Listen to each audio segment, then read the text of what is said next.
Rapaz, quis o destino que a lei do ex fizesse do João Pedro o carrasco da vez. Infelizmente, o menino foi o nome do jogo. Eu digo infelizmente, logicamente, por conta que a gente teve o Fluminense aí eliminado, né? Claro que pessoalmente, para ele, até para o Fluminense também, de uma certa forma, por ter sido ali o formador do jogador, não deixa de não ser algo para também se sentir orgulhoso. É claro que o mais importante seria a classificação do time para a final. Mas não deu, não foi possível, paciência. E eu já tinha falado antes que o que ia importar de fato era, independente do resultado, era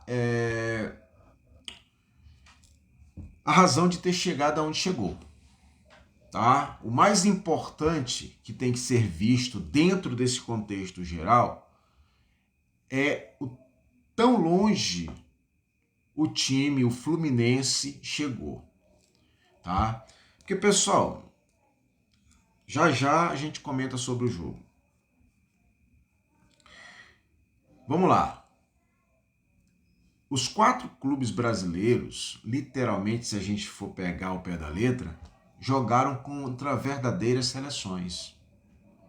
Sim, claro, isso aí a gente não pode questionar, tá?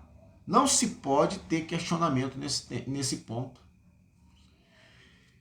Então, os times brasileiros, eles se superaram porque até então era que não ia passar da fase de grupo.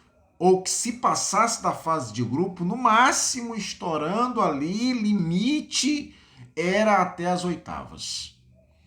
E o jogo de hoje mostrou que não foi bem isso, que os times brasileiros têm sim condições de jogar de forma igualitária, desde que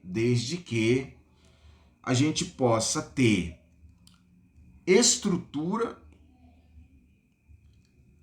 organização financeira, algo que eu já venho batendo na tecla há muito tempo, e principalmente tempo para que se treine adequadamente e principalmente se descanse adequadamente. Isso é desculpa? Não, claro que não. Nunca foi, porque quando chegava no final do ano, ou quando chega no final do ano, nós estamos exageradamente cansados por conta de uma temporada maluca, descomunal, jogando aí 70, 80, alguns clubes até, dependendo da quantidade de competições, até mais de 80 jogos. E isso nunca foi colocado como justificativa para não se jogar, ou quando se perdia ou se perde no final do ano ter isso como justificativa. Não. Muito pelo contrário. A gente viu sim, foi os europeus chorando as mínguas por conta desse ponto específico. Inclusive, na entrevista que o senhor Maresca, técnico do Chelsea, deu antes do jogo, aquela entrevista que a FIFA organiza para que os técnicos deem essas entrevistas, questionou, argumentou quantos jogos o Fluminense tinha feito no ano. E aí, isso porque ele estava questionando, né, que o Fluminense, que o Chelsea já tinha jogado 63 partidas no ano. E um jornalista respondeu 70. Ele ficou sem resposta. Aí o GE foi fazer um levantamento. Na verdade, com precisão, disse que foi 62 até então e o Fluminense com 75 partidas. Então, por aí vocês tiram, tá? Bem, mas o jogo, o Fluminense foi anulado pelo Chelsea. Por incrível que pareça, o Chelsea resolveu jogar bola. Porque da fase de grupo até o jogo contra o Palmeiras, o Chelsea não tinha jogado como jogou esse jogo contra o Fluminense. Por incrível que pareça. Foi isso que aconteceu, é isso que dá claramente para perceber uma marcação agressiva, uma marcação forte, alta, lá em cima, sufocando o Fluminense o tempo todo. Primeiro tempo isso ficou muito claro.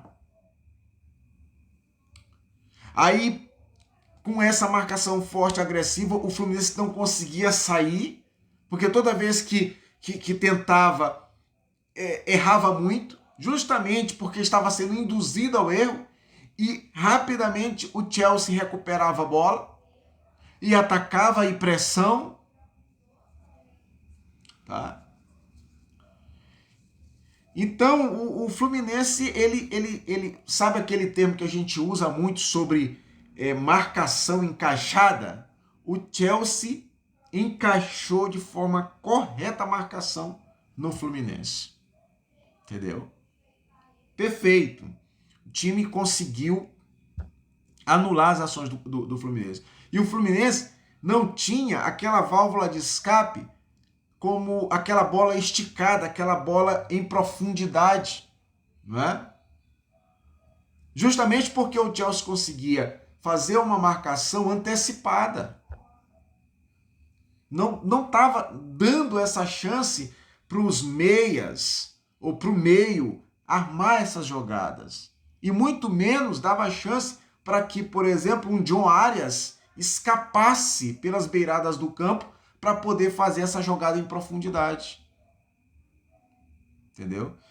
E aí o Fluminense foi simplesmente sufocado no primeiro tempo. No segundo tempo até deu, ou tentou dar uma saída, conseguiu um pouco mais, não é? Mas o Chelsea continuava muito perigoso, principalmente nos contra-ataques. E foi tanto em um desses contra-ataques, quando o Fluminense estava tentando chegar, mas a marcação forte do Chelsea continuava, roubaram a bola no meio de campo, lançou o menino João Pedro, que aí matou o jogo com aquele segundo golaço, tá?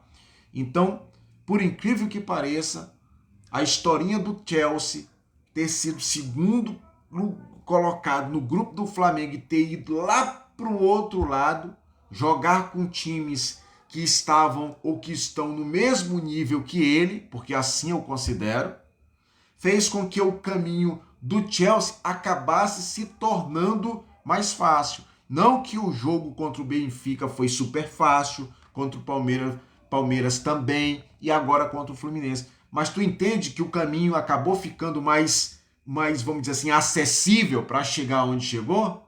Porque ninguém imaginaria que o Chelsea, jogando o futebolzinho que estava jogando, chegaria à final. Tá aí.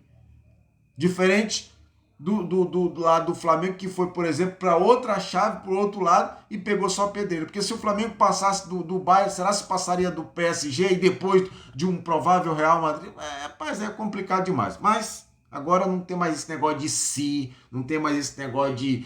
Já foi, já aconteceu, tá? Mas ainda assim eu quero encerrar aqui parabenizando, como eu venho parabenizando desde então, o time do Fluminense. Mereceu e provavelmente deve ser recebido no aeroporto pela sua torcida. Estou eu aqui imaginando sobre isso. Valeu, amanhã segunda... Na quarta, segunda semifinal, para a gente então definir quem vai ser os finalistas e vida que segue.